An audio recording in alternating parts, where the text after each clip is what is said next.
નમસ્કાર દોસ્તો, આપ જોઈ રહ્યા છો સમય ન્યૂઝ ડિજિટલ અમદાવાદથી। કાલે અમદાવાદમાં તિરંગા યાત્રાનું ભવ્ય આયોજન કરવામાં આવ્યું।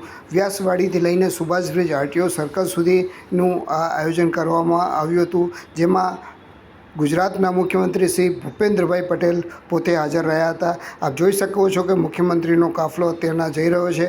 આરટીઓ સર્કલ પહોંચ્યા, ત્યાંથી એ વ્યાસવાડી પહોંચ્યા અને ત્યાંથી ચાલતા વ્યાસવાડીથી ચાલતા છેક આરટીઓ સર્કલ સુધી એ આવ્યા। એમની સાથે દિલીપદાસજી મહારાજ અને અન્ય ગણમાન્ય વ્યક્તિઓ એમની જોડે હાજર હતા। આપ જોઈ શકો છો કે મોટી સંખ્યામાં દરેક વોર્ડ જિલ્લામાંથી લોકો અહીંયા અમદાવાદમાં જે તિરંગા યાત્રાનું આયોજન કરવામાં આવ્યું હતું એમાં મોટી સંખ્યામાં ભાગ લીધો અને એક યાત્રા જે તિરંગા યાત્રા છે એને એક સફળ બનાવી। આપ જોઈ શકો છો કે લોકોને સવારથી જ ઉત્સાહ હતો, જ્યારથી અહીંયા આગળ ડેકોરેશન કરવાનું ચાલુ કરી દીધું હતું, સાફ સફાઈ ચાલુ કરી દીધી હતી। કારણ કે કોઈ બી મુખ્યમંત્રી આવવાનું હોય ત્યારે આરટીઓ સર્કલની જે દશા હોય છે એ બદલાઈ જાય છે, કુંડા મૂકવામાં આવી જતા હોય છે અને સાફ સફાઈનું વધારે ધ્યાન રાખવામાં આવે છે।